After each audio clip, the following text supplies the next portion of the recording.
سے متعلق کچھ معروضات پیش کروں اس سے پہلے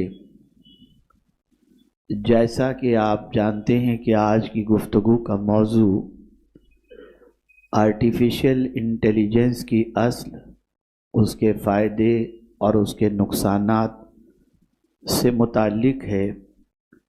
انشاءاللہ میں اس سلسلے میں کچھ معروضات پیش کرنے کی سعادت حاصل کروں گا۔ اللہ عز و جل مجھے حق کہنے اور آپ سب کو حق سننے کی توفیق عطا فرمائے۔ میں چاہوں گا کہ آپ پوری توجہ کے ساتھ، مکمل انہماک کے ساتھ گفتگو کو سننے کی کوشش کریں تاکہ آپ کے سینے کے اندر قرآن اور صاحب قرآن صلی اللہ علیہ وسلم کی عظمت بیٹھ جائے۔ ایک بات خاص طور پر ذہن میں رکھیں، دنیا میں قیامت تک جتنی بھی ترقی ہوں گی، ان ساری ترقی کی بنیاد کہیں نہ کہیں سے قرآن یا حدیث کے ذریعے ہی ہوگی۔ میں صرف پہلے 2 مثالیں آپ کے سامنے پیش کر دوں اور اس کے بعد آرٹیفیشل انٹیلیجنس کی اصل کی طرف آپ کی توجہ کو مبذول کراؤں گا تاکہ آپ محسوس کر سکیں۔ ہم دیکھ رہے ہیں کہ ڈے بائی ڈے سائنس اور ٹیکنالوجی ترقی کی طرف ہے،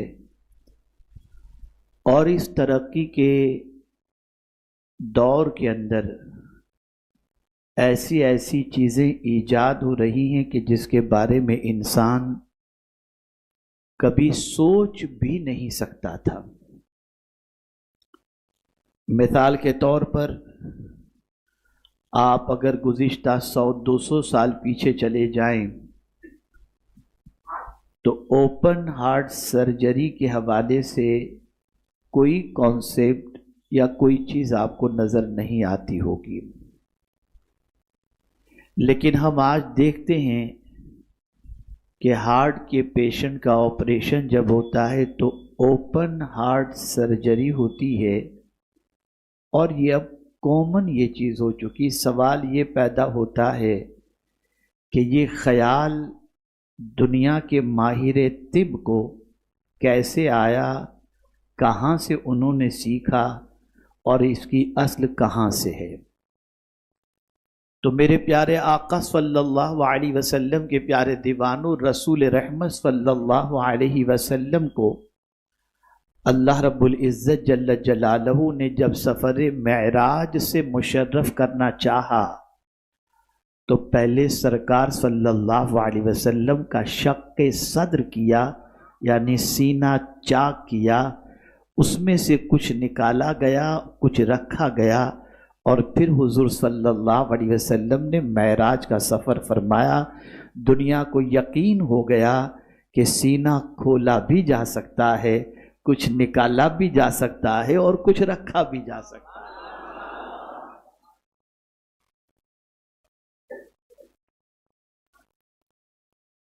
اب دنیا کے اندر آپ دیکھ رہے ہیں کہ ایسی کاریں آ رہی ہیں جو چلیں گی بھی اور اڑیں گی بھی، بلکہ بعض ملکوں میں ان کاروں کو پیش بھی کیا گیا، ان کے شو بھی دکھائے گئے، اور شاید کہ چائنا وغیرہ کے اندر ان کاروں کا رواج بھی شاید کہ شروع ہو چکا ہے۔ سوال یہ پیدا ہوتا ہے کہاں سے انہیں یہ عقل آئی، کہاں سے انہوں نے سیکھا کہ ایسی بھی کار بنائی جا سکتی ہے جو چلے بھی اور اڑے بھی؟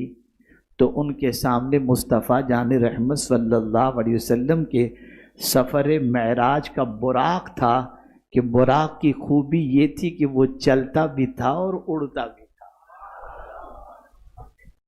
مجھے بڑے افسوس کے ساتھ اپنے بارے میں اور مسلمانوں کے بارے میں یہ کہنا پڑ رہا ہے کہ ہم نے قرآن مقدس اور سیرت نبوی صلی اللہ علیہ وسلم کو بہت ہلکے انداز میں لیا، اور ہم نے اس کے بارے میں غور کرنے کی کوشش نہیں کی۔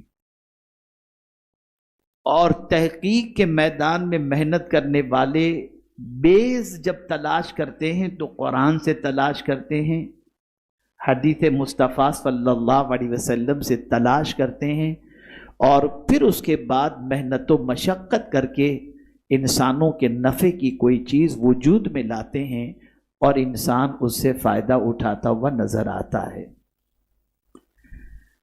اب آئیے ہم سمجھتے ہیں یہ آرٹیفیشل انٹیلیجنس ہے کیا۔ پہلے تو لفظ کے اوپر توجہ دیجئے، آرٹیفیشل یعنی یہ اوریجنل نہیں ہے، ڈپلیکیٹ ہے۔ لفظ بتا رہا ہے کہ یہ اوریجنل، بولیے، یہ آرٹیفیشل ہے، مصنوعی ہے۔ چلیے اتنا تو سچ کہنے والے نے کہہ دیا کہ یہ اوریجنل نہیں ہے، آرٹیفیشل ہے۔ آرٹیفیشل انٹیلیجنس کا مطلب ہوتا ہے مصنوعی ذہانت۔ ذہانت کا تعلق عقل سے ہے، اور اسلام کے اندر عقل کی بڑی اہمیت ہے۔ میرے پیارے آقا صلی اللہ تعالی علیہ وسلم کے پیارے دیوانوں، اللہ عز و جل نے قرآن مقدس میں بھی عقل کی اہمیت کا ذکر فرمایا، اور رسول اعظم صلی اللہ علیہ وسلم نے بھی اپنی حدیث مبارکہ میں عقل کی فضیلت پر ارشاد فرمایا ہے۔ اور ہم دیکھیں، ایک انسان 50 سال کا ہو لیکن اگر عقل نہیں ہے، بے عقل ہے، پاگل ہے، اس پر نماز فرض نہیں ہوگی۔ نماز کے فرض ہونے کے لیے ضروری ہے کہ وہ عاقل بھی ہو، بالغ بھی ہو اور مسلمان بھی ہو۔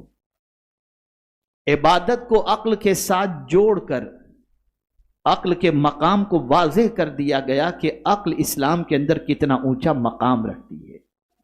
میرے پیارے آقا صلی اللہ تعالی علیہ وسلم کے پیارے دیوانوں، رسول اعظم ارواحنا فداہ صلی اللہ تعالی علیہ وسلم ارشاد فرماتے ہیں کہ بوڑھا شخص اپنی قوم میں ایسے ہوتا ہے جیسے نبی اپنی امت میں ہوا کرتے ہیں۔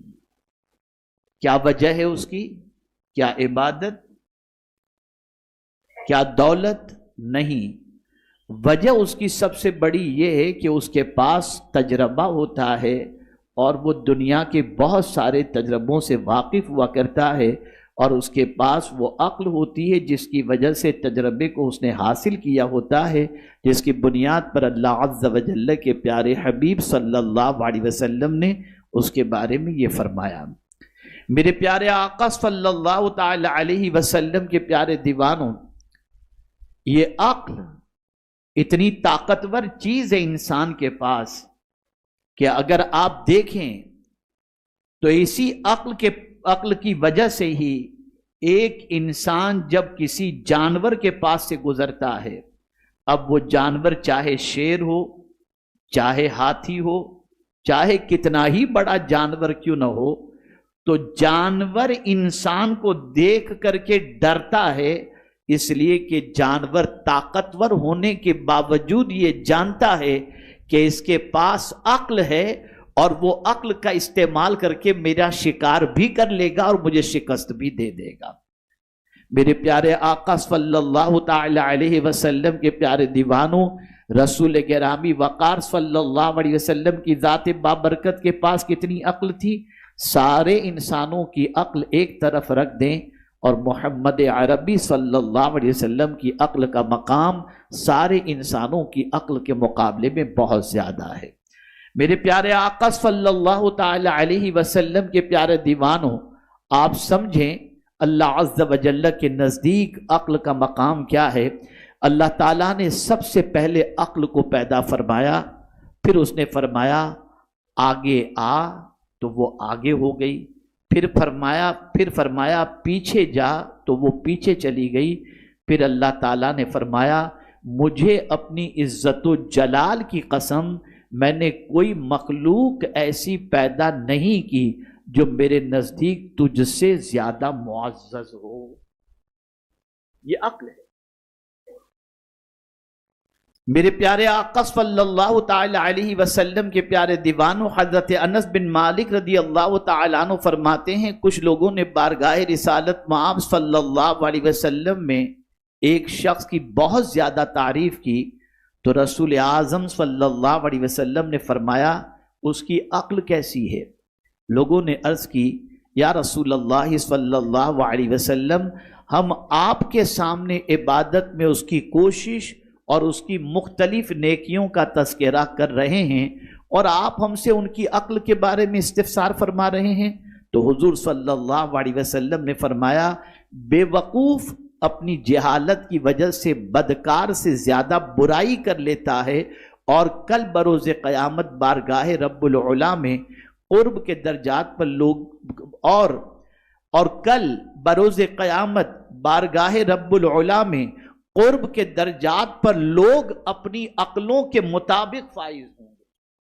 میرے پیارے آقا صلی اللہ تعالی علیہ وسلم کے پیارے دیوانوں، میں اگر عقل کے حوالے سے بتاؤں تو تفصیلی خطاب اسی سے متعلق قرآنی آیات اور احادیث کی روشنی میں ہو جائے گا، لیکن عقل کے حوالے سے بتانے کی وجہ یہ ہے کہ عقل کا مقام بہت عرف و اعلیٰ ہے، عقل کی درجات اللہ نے بڑے بلند رکھے ہیں۔ یہ عقل ہی ہے جس سے انسان بچنے کی تدبیر بھی بنا لیتا ہے، یہ عقل ہی ہے جس کی وجہ سے انسان زمین میں چھپے ہوئے خزانے کو دریافت کر لیتا ہے، یہ عقل ہی ہے کہ انسان ہوائی جہاز بنا کر آسمان میں اڑاتا نظر آتا ہے، یہ عقل ہی ہے جس کی وجہ سے انسان چند مجہول چیزوں کو جمع کر کے معروف بنا لیتا ہے، یہ عقل ہی ہے جس کی بنیاد پر انسان زمینوں سے پانی بھی نکالتا ہے، اور یہی عقل یہ عقل ہی ہے جس کی بنیاد پر انسان سمندروں پر برج بھی بناتا ہوا نظر آتا ہے۔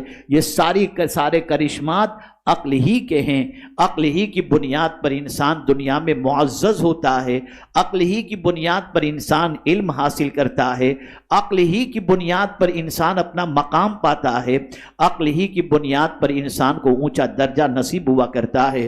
میرے پیارے آقا صلی اللہ علیہ وسلم کے پیارے دیوانوں، آپ ذرا دیکھیں، جانوروں کا جائزہ لیں تو آپ کو پتہ چلے گا جانور کی سچویشن ایسی ہے کہ ایک لمٹ ہے اس لمٹ سے وہ آگے نہیں بڑھ سکتا۔ اس کی لمٹ یہ ہے کیا کھانا، کہاں چرنا، کتنا جانا، بس اس کے علاوہ اس کا اور کوئی کام نہیں ہوتا۔ آج تک کبھی آپ نے یہ نہیں سنا ہوگا کہ کوئی جانور باکسر بنا ہو، کوئی جانور کرکٹر بنا ہو، کوئی جانور ترقی کر کے کوئی چیز کو دریافت کیا ہو، نہیں۔ لیکن ہاں، اللہ نے انسان کو اتنی صلاحیت عطا فرمائی ہے کہ وہ عقل کے ذریعے ایک چیز کو دوسری چیز سے جوڑ کر تیسری چیز کو وجود عطا کر دیتا ہے۔ یہ اللہ کی بہت بڑی نعمت ہے عقل جو اللہ نے انسان کو عطا فرمائی ہے۔ اب آپ دیکھیں میرے پیارے آقا صلی اللہ علیہ وسلم کے پیارے دیوانوں، یہ انسان ہی تو ہے جس نے اپنی عقل کا استعمال کر کے کمپیوٹر بنایا، یہ عقل ہی تو ہے جس کا استعمال کر کے انسان نے راکٹ بنایا، یہ عقل ہی تو ہے جس کا استعمال کر کے انسان نے ایسا ہوائی جہاز بنایا جو منو ٹن کا ہوا کے اندر اڑتا ہوا نظر آتا ہے۔ یہ عقل ہی ہے جس کی بنیاد پر انسان ناسا کے ذریعے انسان چاند کی زمین پر قدم رکھنے کی بات کر رہا ہے۔ یہ عقل ہی تو ہے جس کے ذریعے بحری بڑے بڑے جہاز بنائے جا رہے ہیں۔ یہ عقل ہے جس کی بنیاد پر انسان یہ سارے کارنامے کو انجام دے رہا ہے۔ لیکن یہی عقل والا انسان اب یہ سوچنے لگا ہے کہ میں نے بہت ساری چیزیں تو بنا لی، کمپیوٹر بھی بنا لیے اور بھی بہت ساری چیزیں میں نے بنا لی، اب کیوں نہ ایسا کیا جائے جیسی انسان کی عقل کام کرتی ہے ایسی ہی کوئی مصنوعی عقل والی چیز تیار کر لی جائے جو انسان کی طرح کام کرنے لگے، انسان کی طرح سوچنے لگے، انسان کی طرح کام کرنے لگے جیسے انسان کام کرتا ہے۔ کس طریقے سے؟ تو میرے پیارے آقا صلی اللہ علیہ وسلم کے پیارے دیوانوں، انسان سے کچھ پوچھو، اس کے پاس عقل ہوگی وہ جواب دے دے گا، انسان کے پاس علم ہوگا وہ بولتا چلا جائے گا، اور انسان عقل کا استعمال جو کرتا ہے اور اسے جو ادراک نصیب ہوتا ہے وہ 5 چیزوں سے نصیب ہوتا ہے جسے حواس خمسہ کہتے ہیں۔ اور وہ حواس خمسہ کیا ہیں؟ تو قوت سامعہ، قوت باصرہ، قوت شامہ، قوت ذائقہ اور قوت لامسہ، یعنی انسان کی سننے کی قوت. انسان کوئی چیز سنتا ہے اور سن کر کوئی علم اس کے پاس پہنچتا ہے. اسی طریقے سے انسان کوئی چیز دیکھتا ہے جس کی وجہ سے اسے چیز کے بارے میں ادراک نصیب ہوتا ہے. انسان کوئی چیز سونگھتا ہے، سونگھنے کی وجہ سے اسے کسی چیز کے بارے میں پتہ چل جاتا ہے. اور اسی طریقے سے انسان کچھ چکھتا ہے جس کی وجہ سے اسے اس چیز کے بارے میں پتہ چل جاتا ہے، ٹیسٹ کے بارے میں پتہ چل جاتا ہے. اور ایسے ہی ایک انسان کوئی چیز کو چھوتا ہے جس کی وجہ سے اس چیز کی ماہیت اسے نصیب ہو جاتی ہے.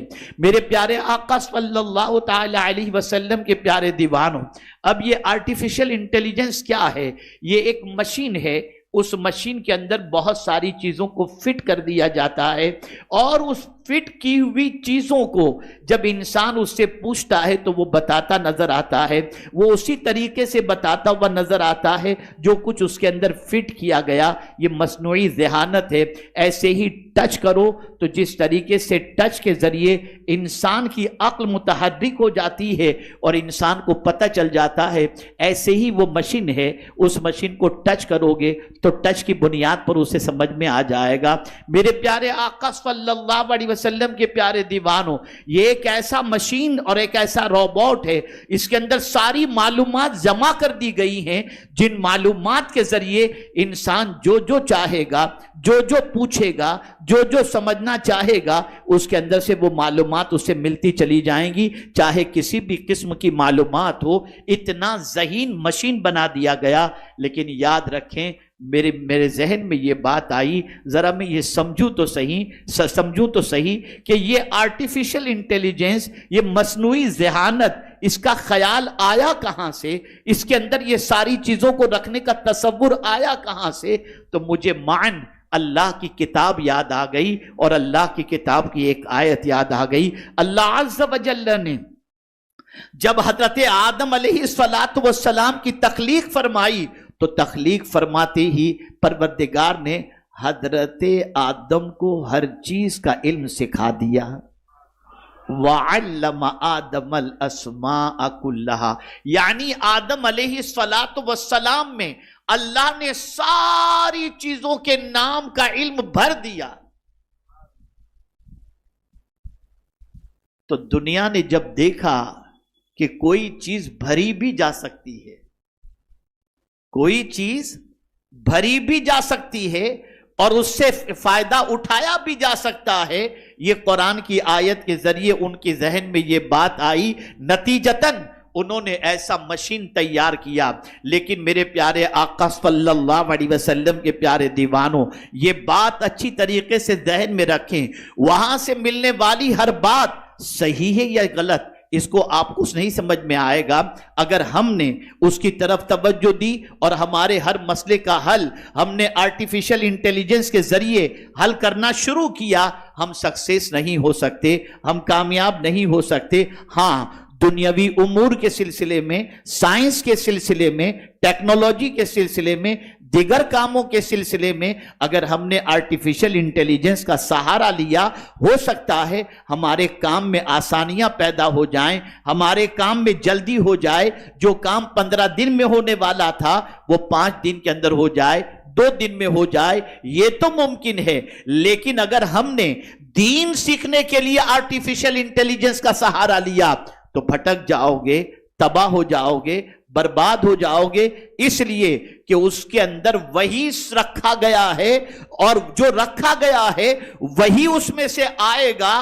اور قرآن میں اللہ نے رکھا ہے تو قرآن کے ذریعے جو علم ملے گا وہ صحیح ملے گا، حدیث کے ذریعے جو علم ملے گا وہ صحیح ملے گا. تو میرے پیارے آقا صلی اللہ علیہ وسلم کے پیارے دیوانوں، آرٹیفیشل انٹیلیجنس سے آپ دنیا کی دوسری چیزوں کے سلسلے میں فائدہ اٹھا سکتے ہیں، لیکن جب دین کی بات آئے تو آپ کو قرآن سے رجوع کرنا ہوگا، حدیث سے رجوع کرنا ہوگا، مصطفیٰ پیارے صلی اللہ علیہ وسلم کے نائبین سے رجوع کرنا ہوگا، اور وہاں سے دین سیکھنا ہوگا۔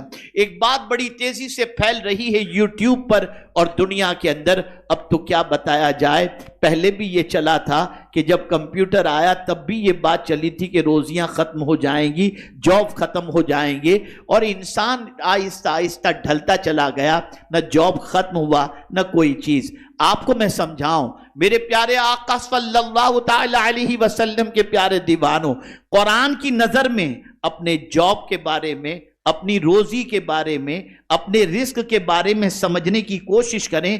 انشاءاللہ العظیم اگر آپ نے قرآن کی روشنی میں سمجھنے کی کوشش کی، ہزارہ مشین آ جائیں، ہزارہ آرٹیفیشل انٹیلیجنس آ جائے، کبھی انشاءاللہ العظیم آپ کے رزق کے اندر کوئی خطرہ نہیں ہو سکتا۔ دلیل کی روشنی میں عرض کروں تاکہ آپ سمجھ سکیں، زندگی دینے کا حق کس کو ہے؟ اللہ عز و جل کو۔ کھلانے کا ذمہ کس نے لیا ہے؟ بولیے، روزی کا ذمہ کس نے لیا ہے؟ اچھی زندگی کون عطا فرمائے گا؟ اللہ عز و جل۔ اللہ عز و جل نے اچھی زندگی کے لیے کانسیپٹ دیا۔ میرے بندو، دنیا ہزار ترقی کر لے، ماڈرن ٹیکنالوجی میں کہیں سے کہیں تک پہنچ جائے، لیکن اگر تم اچھی زندگی چاہتے ہو، میں تمہیں اچھی زندگی دوں گا، لیکن کنڈیشن ہے۔ کبھی بھی آپ ان ترقی یافتہ چیزوں کے بارے میں دیکھنے کے بعد افسردہ نہ ہونا کہ بے روزگاری بڑھ جائے گی۔ میں آپ کو بتاؤں، اللہ نے فرمایا من عمل صالحا من ذکر او انثى وهو مؤمن فلنحيينه حیاتا طیبہ۔ اللہ فرماتا ہے جس نے نیک عمل کیا، مرد ہو یا عورت، اور ہو وہ مومن، تو اللہ فرماتا ہے ہم اس کو پاکیزہ زندگی عطا کریں گے۔ کنڈیشن اللہ نے رکھی عمل صالح کی، نیک عمل کی، لیکن نیک عمل سے مراد وہ تبلیغی جماعت کا دستور نہیں کہ 7 چیزوں کے اندر قید کر کے رکھ دیا نیک عمل کو، کلمہ، نماز، روزہ، حج و زکات۔ یہی صرف نیک عمل کا تصور نہیں ہے۔ نیک عمل سے مراد یہ ہے عبادات کے اندر بھی تم پرفیکٹ رہو، معاملات کے اندر بھی تم پرفیکٹ رہو، اور اخلاق کے اندر بھی تم پرفیکٹ رہو۔ یہ تمہاری تینوں چیزیں پرفیکٹ رہیں اور تمہارے دل میں اللہ اور اس کے رسول کی محبت موجود ہوگی، عقیدہ اور صحیح ہوگا، ایمان تمہارے پاس ہوگا۔ اللہ نے فرمایا کہ ہم تم کو اچھی زندگی عطا فرمائیں گے۔ یہ اللہ کا وعدہ ہے۔ دنیا میں آپ دیکھ لیجئے، جن کے پاس ایجوکیشن ہے، عمل صالح کیا ہے؟ عمل صالح کو آپ نے کیا سمجھا؟ عمل صالح کا صلہ کیا ہے؟ اللہ عز و جل نے فرمایا جو نیک عمل کرے گا ہم اسے جنت عطا فرمائیں گے۔ نیک عمل کرنے والے کو اللہ جنت عطا فرمائے گا۔ تو پروردگار جل جلالہ نے نیک عمل کا عوض جنت بتایا، اور حضور صلی اللہ علیہ وسلم فرماتے ہیں کہ جو شخص علم کے راستے پر چلا، اللہ اس کے لیے جنت کا راستہ آسان کر دے گا۔ پتا چلا جو ایجوکیٹڈ ہوگا اس کے لیے جاب کا کوئی پرابلم نہیں ہوگا۔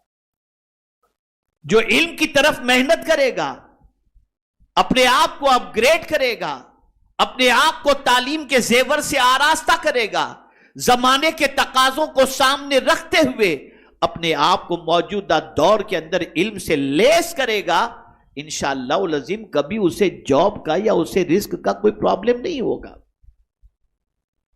اب پرابلم کسے ہوگا؟ تو اس کے لیے بھی اللہ نے یہی 2 صفت کا ذکر فرمایا۔ پرابلم کسے ہوگا؟ اس کے لیے بھی اللہ نے 2 ہی صفت کا ذکر فرمایا۔ فرمایا لقد خلقنا الانسان فی احسن تقویم ثم رددناه اسفل سافلین الا الذین آمنوا وعملوا الصالحات. اللہ نے انسان کو اچھی ساخت میں پیدا فرمایا، پھر اسے اسفل سافلین میں ڈال دیا، لیکن بچا کون؟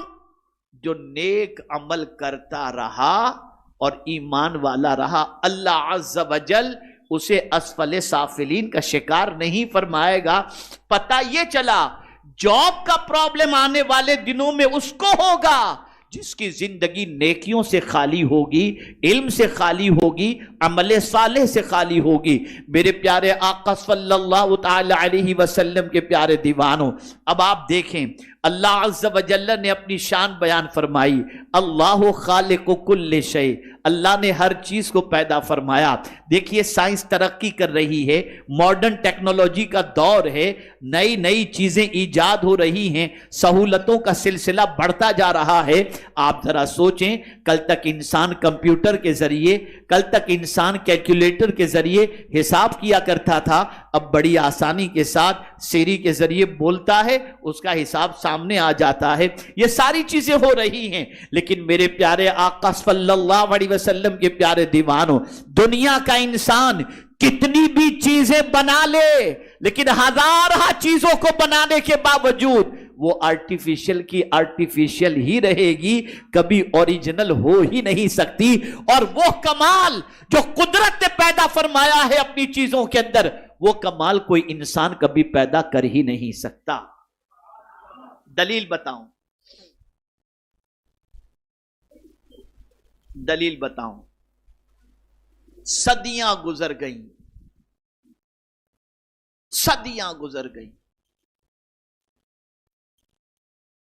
بلکہ صدیاں کیا، حضرت آدم علیہ الصلاۃ والتسلیم سے لے کر آج تک نہ جانے کتنے انسان پیدا ہوئے اور ہوتے رہیں گے.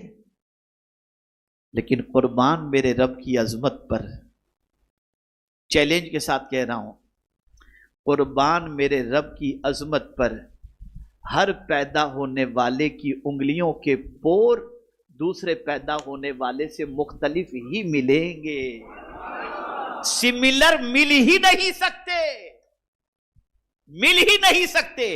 یہی وجہ ہے کہ آپ جب airport per out of India جائیں تو فنگر پرنٹ لی جاتی ہے. کیوں لی جاتی ہے؟ اتنے انسان، سب کی فنگر پرنٹ تو سملر ہونی چاہیے نا، سب انسان ہی تو ہیں. نہیں نہیں، اس کریم کی قدرت پر قربان جائیے، سب کی انگلیوں کے پور جدا ہیں، ایک نہیں ہو سکتے. آپ ذرا سوچو، توجہ چاہوں گا، عقیدہ درست کرو. جب ایک عام انسان کی انگلیوں کا پور دوسری انگلیوں کے پور کے برابر نہیں ہو سکتا، تو جسے خدا نے پڑھایا ہو اس مصطفیٰ کی شان دوسرے انسان کے جیسے کیسے ہو سکتی؟ کیسے ہو سکتی؟ کیسے ہو سکتی؟ جب دو انسان کی انگلیاں سملر نہیں ہو سکتی تو مصطفیٰ پیارے کی انگلیاں اور عام انسان کی انگلیاں کیسے برابر ہو سکتی؟ کیسے برابر ہو سکتی؟ اب انگلیوں ہی پر نہیں، پہلے تو انگوٹھے کا دور تھا، اب پھر انگلیوں کا سلسلہ شروع ہوا. اب دنیا نے تحقیق کی، چہرہ بھی سب کا سملر نہیں، اس میں بھی جتنی بھی چیزیں ہیں وہ سب ڈیفرنٹ.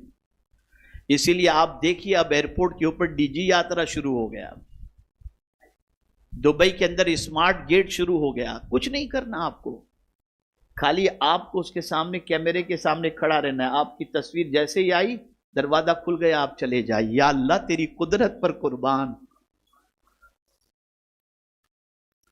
کتنا عظیم ہے میرا خالق، کس طریقے سے اس نے انسان کو پیدا فرمایا.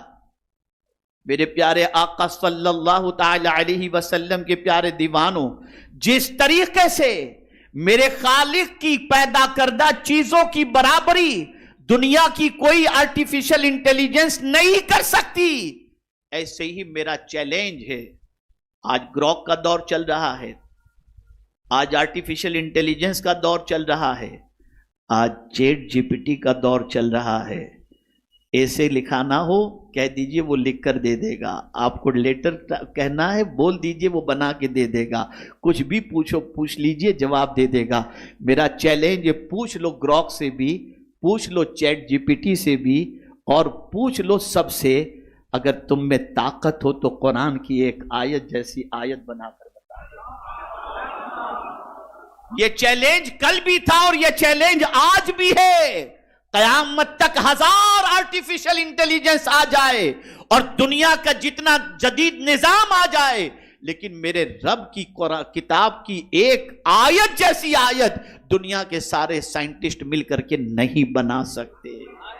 یہ ہے میرے رب کی کتاب,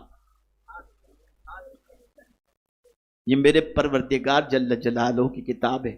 اب دیکھیں میں آپ کو جھنجھوڑنا چاہوں گا. دنیا تحقیق کر رہی ہے, اللہ کو جاننا ہے, اللہ کی نشانیوں کو دیکھو تاکہ اللہ کی معرفت نصیب ہو. بہت دور جا کر کے نہیں, اللہ نے کہا اپنی نشانی, اور قربان جائیے اللہ کے اس فرمان پر. ابھی تو یہ سب بہت چھوٹا چھوٹا معاملہ ہے, ابھی تو بہت کچھ ہونا باقی ہے, بہت کچھ ہونا باقی ہے. اور اسی لیے قرآن میں اللہ عز و جل نے فرمایا, اسے سمجھیں, سنوریہم آیاتنا فی الآفاق وفی انفسہم. ابھی ہم انہیں دکھائیں گے, یعنی کمپلیٹ نہیں ہوا ہے ابھی معاملہ. ابھی انہیں دکھائیں گے. کیا اللہ دکھائے گا؟ اپنی آیتیں دنیا بھر میں, اپنی نشانیاں, اور خود ان کے اپنے آپے میں, یعنی انسان کے وجود میں. انسان کے وجود میں اللہ کی نشانیاں کتنی ہیں جانتے ہیں آپ؟ ایک چیز آپ کو بتاؤں, قدرت کی کاریگری پر قربان جائیے. کھانا کہاں سے کھاتے ہیں آپ؟ منہ سے کھاتے ہیں نا؟ جواب دیجئے تو میں سمجھوں کہ آپ سمجھ رہے ہیں میری بات. کھانا کہاں سے کھاتے ہیں؟ پانی کہاں سے پیتے ہیں؟ شربت. کھانے پینے کی جگہ ایک ہی, کھانے پینے کی جگہ بولیے نا, ایک ہی ہے نا.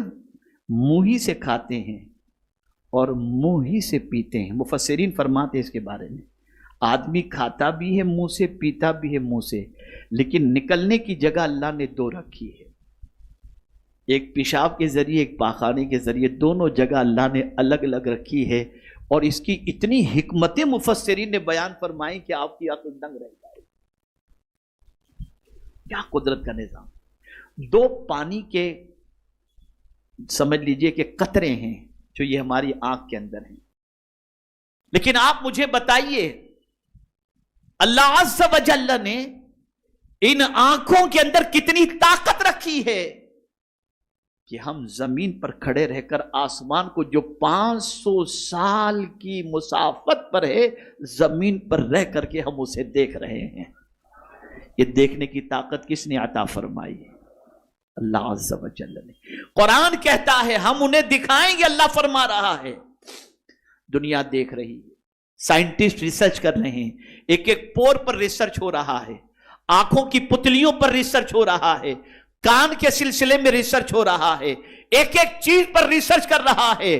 میں بڑے افسوس کے ساتھ کہتا ہوں, کاش کے ریسرچ کرنے والے آج سے 800-900 سال پہلے جس طریقے سے مصطفیٰ پیارے صلی اللہ علیہ وسلم کے دیوانے تھے, آج بھی ہمارے دور کے نوجوان اس سلسلے میں محنت و مشقت کر کے قرآن کی رہنمائی میں ریسرچ کے میدان میں آگے بڑھیں تو دنیا کے بہت سارے پرابلم کو سولو کر سکتے ہوئے نظر آئیں گے.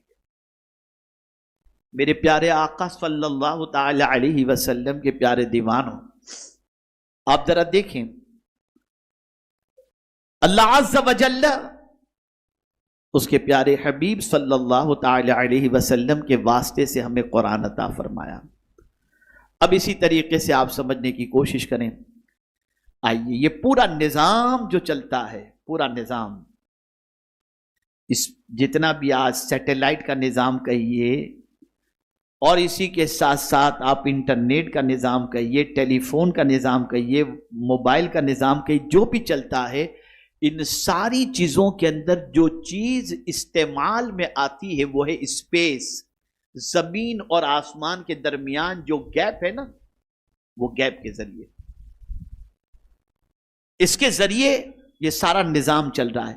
ہم جب یہاں پر فون ڈائل کرتے ہیں تو بجلی کی طرح یہ ہماری آواز اور ہمارا کنیکشن کون جوڑتا ہے؟ یہ بجلی ہی جوڑتی ہے. کہاں سے؟ یہ اسپیس جو خلا ہے. اللہ عز و جل نے اپنی کتاب میں فرمایا وَمَا خَلَقْنَا السَّمَاءَ وَالْأَرْضَ وَمَا بَيْنَهُمَا لَاعِبِينَ. ہم نے زمین اور آسمان کے درمیان جو خلا اور جو گیپ پیدا کیا ہے اسے بیکار پیدا نہیں کیا. اے مسلمان، کاش کہ تو اسپیس سے فائدہ اٹھاتا اور اس کے سلسلے میں محنت کرتا تو آج تحقیقات کے میدان کے اندر تیرا نام ہوتا، کسی اور کا نام نہ ہوتا. افسوس آج کے دور کے اندر بھی سب سے زیادہ طاقتور ملک اسی کو سمجھا جاتا ہے جس کا کنٹرول اسپیس کے اندر ہے. میرے پیارے آقا صلی اللہ علیہ وسلم کے پیارے دیوانوں، یہ اسپیس سے فائدہ اٹھانے کا جذبہ کہاں سے ملا؟ قرآن کے ذریعے لوگوں کو پتا چلا. لیکن مسلمان گٹکھا کھانے سے فرصت نہیں پا رہا ہے، مسلمان سگریٹ اور تمباکو سے فرصت نہیں پا رہا، مسلمان رات کو یوٹیوب میں ٹائم پاس کرنے سے فرصت نہیں پا رہا. نتیجتاً آج سچویشن یہ ہے کہ آج مسلمانوں کی طرف سے تحقیقی میدان کے اندر کوئی چیز ہوتی ہوئی نظر نہیں آتی. تو آرٹیفیشل انٹیلیجنس کی اصل جو ہے وہ اللہ عز و جل کی یہ آیے کریمہ ہے کہ پروردگار نے حضرت آدم کو پیدا فرمایا اور پیدا فرما کر حضرت آدم علیہ السلام کو آن دا اسپوٹ اسی وقت ساری چیزوں کے نام سکھا دیے اور پھر فرمایا، فرشتوں سے کہا اگر تم بھی جانتے ہو تو بتا دو. جب دنیا نے دیکھا کہ اس طریقے سے ایک انسان کے اندر ساری چیزیں بھر دی گئیں تو ہم بھی کسی مشین میں ساری چیزوں کو بھر کر لوگوں تک ایجوکیشن پہنچا سکتے ہیں. اس طریقے سے ان کو آرٹیفیشل انٹیلیجنس کے حوالے سے ایک دستور ملا، قانون ملا، جس کی وجہ سے یہ وجود کے اندر آیا. میرے پیارے آقا صلی اللہ علیہ وسلم کے پیارے دیوانوں، اب آپ سمجھیں فائدے میں نے آپ کو بتا دیے. دنیا کے بہت سارے سائنس، دنیا کے بہت سارے کاموں کے اندر آپ اس کی مدد کے ذریعے آپ کا کام آسان ہو جائے گا. لیکن نقصان کیا ہے؟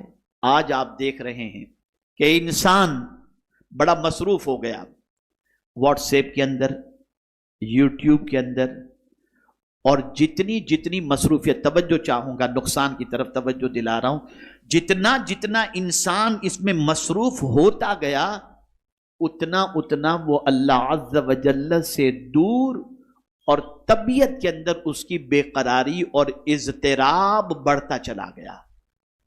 پہلے ننھے سے بچے ڈپریشن کے شکار نہیں ہوتے تھے، آج 8 سال کے بچے اینگزائٹی کے شکار ہیں، ڈپریشن کے شکار ہیں، نروس ہوتے نظر آتے ہیں. کیا وجہ ہے اس کی؟ وجہ سب سے بڑی یہ ہے کہ یہی گیجٹ، یہی موبائل، یہی گیم جس کے اندر انسان مصروف ہو گیا اور بچے مصروف ہو گئے، جس کی بنیاد پر ان کی طبیعت کے اندر بوجھل پن پیدا ہو گیا اور آج ان کے اندر بے قراری اور بے چینی بڑھتی چلی گئی. تو اب آپ میں سے کوئی مجھ سے یہ اعتراض کر سکتا ہے کہ حضرت آپ کہتے ہیں کہ آرٹیفیشل انٹیلیجنس کی اصل قرآن میں موجود، سائنس کی اصل قرآن کے اندر موجود، دنیا نے جتنی تحقیقات کی ہیں وہ تحقیقات کی اصل جو ہے قرآن و حدیث کے اندر موجود ہے. تو پھر اگر ان چیزوں کو ایجاد کرنے سے بے قراری بڑھتی ہے تو پھر ان چیزوں کی اصل قرآن میں کیوں رکھی گئی؟ تو ہاں سمجھو، اس کو بھی، اسے بھی سمجھو. قرآن نے بڑا واضح فارمولا عطا فرمایا کہ ان لوگوں کو جو برین رکھتے ہیں، عقل والے ہیں، اس لیے کہ سارے کام عقل والے ہی کرتے ہیں نا، بے وقوف تو نہیں کرتے نا، عقل والے ہی کرتے ہیں. تو قرآن نے عقل والوں کو فارمولا عطا کیا، اور وہ فارمولا کیا ہے؟ تم ظاہر سی بات ہے یہ تحقیقات کرو گے، لوگوں کے فائدے کا کام کرو گے، یہ ساری چیزیں کرو گے، لیکن ظاہر سی بات ہے کہ ان ساری چیزوں کے اندر تم مصروف رہو گے تو ہو سکتا ہے تم بے قراری کے شکار ہو جاؤ. تو پہلے ایک کام کرو، ہم تم کو یہ بتاتے ہیں کہ سب سے بڑا عقل والا کون ہے؟ کیا غور کرنے والا، کیا عقل کا استعمال کرنے والا، فکر کا استعمال کرنے والا، سوچ رکھنے والا، وہ سب سے زیادہ عقل مند ہے یا کوئی اور عقل مند ہے؟ تو اللہ نے واضح لفظوں میں اپنی کتاب میں فرمایا ان فی خلق السماوات والارض واختلاف اللیل والنہار لآیات لأولی الالباب الذین یذکرون اللہ قیاما وقعودا وعلى جنوبهم ويتفكرون في خلق السماوات والارض ربنا ما خلقت هذا باطلا سبحانك فقنا عذاب النار۔ قرآن نے واضح لفظوں میں فرما دیا بے شک آسمان و زمین کی تخلیق میں، رات و دن کے آنے میں اللہ کی نشانیاں ہیں۔ کن کے لیے؟ عقل والوں کے لیے۔ اللہ کی نشانیاں کن کے لیے؟ عقل والوں کے لیے۔ مولا عقل والا کون ہے؟ تو قرآن کہتا ہے الذین یذکرون اللہ قیاما، جو کھڑا ہوتا ہے تو اللہ کا ذکر کرتا ہے، جو بیٹھتا ہے تو اللہ کا ذکر کرتا ہے، جو کروٹ لیتا ہے تو اللہ کا ذکر کرتا ہے۔ یہ ذکر کرنے والا وَيَتَفَكَّرُونَ فِي خَلْقِ السَّمَاوَاتِ وَالْأَرْضِ، اب وہ فکر کرتا ہے، وہ غور کرتا ہے آسمان و زمین کی تخلیق میں۔ جب وہ تخلیق میں غور کرتا ہے تو پکار اٹھتا ہے اے میرے رب، تو نے کسی کو بیکار پیدا نہیں فرمایا ہے۔ آپ ذرا سوچیں میرے پیارے آقا صلی اللہ تعالی علیہ وسلم کے پیارے دیوانوں، یہاں سے یہ بات سمجھ میں آئی کہ یہ مشین جس کے اندر انسان بہت وقت اپنا ضائع کر دے تو اس کی طبیعت کے اندر بے پناہ بے قراری پیدا ہوگی۔ اس لیے انسان ان چیزوں کا استعمال بقدر ضرورت کرے اور باقی اللہ عز و جل کے فرمان پر عمل کرتے ہوئے اللہ کا ذکر کرے، تاکہ قلب کو سکون کی دولت نصیب ہو سکے، اطمینان کی دولت نصیب ہو سکے۔ میرے پیارے آقا صلی اللہ علیہ وسلم کے پیارے دیوانوں، ہے بڑی کڑوی، بڑی سچی لیکن چپتی ہوئی بات آج ان مشینوں نے اللہ سے دور کر دیا۔ کیا یہ بات سچ نہیں ہے؟ میں یہ نہیں کہتا کہ غلط ہے یا صحیح ہے، لیکن جو حقیقت ہے وہ میں آپ کو بتاؤں۔ ایک زمانہ تھا کہ ماہ رمضان المبارک کی بڑی راتوں کے اندر، طاق راتوں کے اندر بندہ مسجد میں عبادت کرتا، بندہ مسجد میں رات بھر نفل پڑھتا، شب برات میں نفل پڑھتا، یہ ساری چیزیں ہوا کرتی تھی۔ اب کیا ہوا؟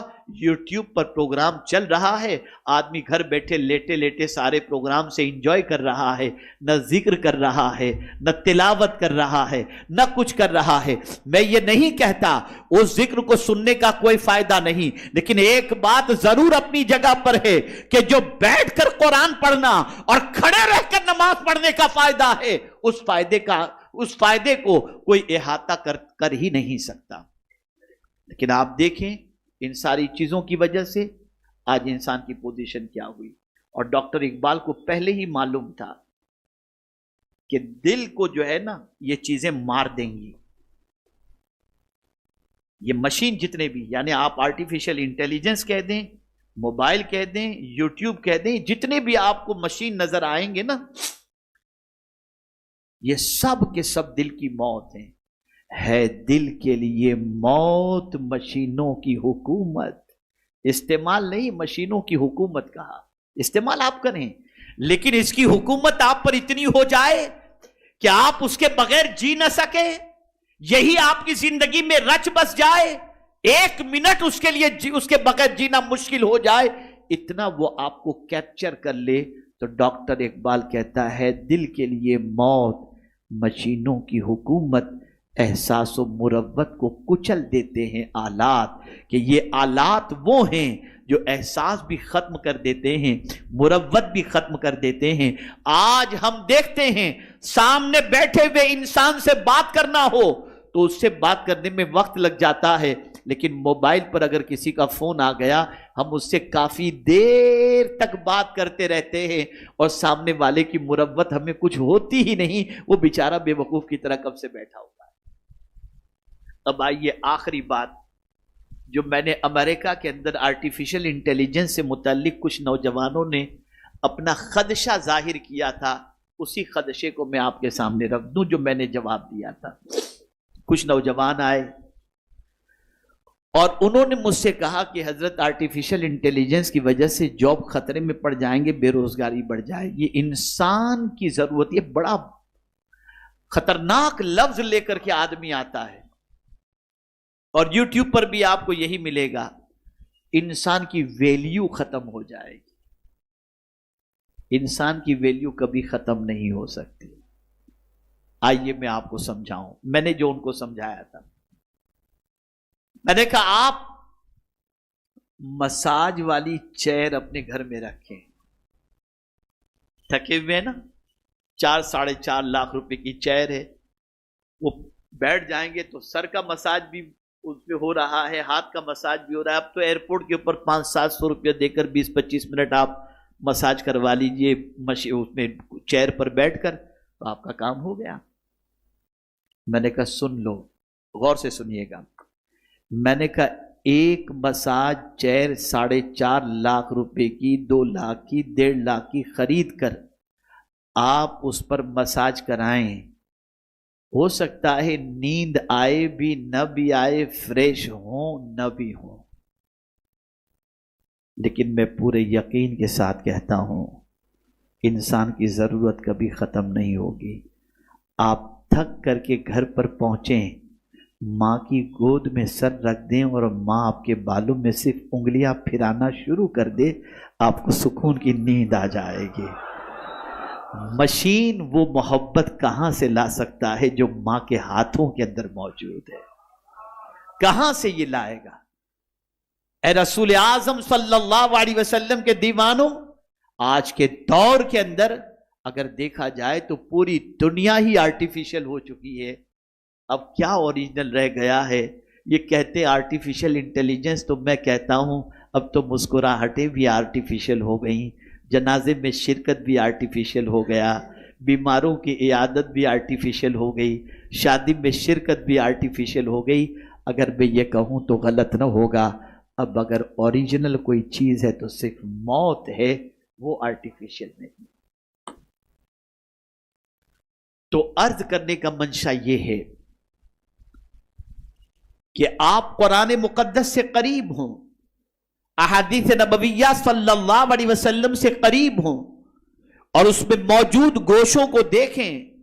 آپ خوب ترقی کریں, سائنس کے میدان کے اندر دنیا میں سب سے آگے نکل جائیں, لیکن ایک بات یاد رکھیے گا, قرآن سائنسداں بننے سے نہیں روکتا, فکر کرنے سے نہیں روکتا, غور کرنے سے نہیں روکتا, تحقیق کرنے سے نہیں روکتا, لیکن قرآن ضرور یہ کہتا ہے کہ تم پہلے دل کو سکون میں رکھ کر کے ساری تحقیقات کرنا, اور دل کا سکون اللہ کے ذکر سے ہے, اللہ کی یاد سے ہے. تم اللہ کی یاد بھی کرتے جاؤ اور پھر تحقیقات کے میدان میں آگے بھی نکلتے جاؤ. گفتگو کو سمیٹتے ہوئے میں ایک آیت آپ کے سامنے پیش کروں. اللہ کے رسول صلی اللہ علیہ وسلم سے بڑا ریسرچ اسکالر کون ہو سکتا ہے؟ تحقیق حضور کی لاجواب تحقیق, فن حضور کے پاس لاجواب فن, علم مصطفیٰ جان رحمت صلی اللہ علیہ وسلم کا بے حساب. لیکن آپ دیکھیں رسول اعظم صلی اللہ علیہ وسلم کو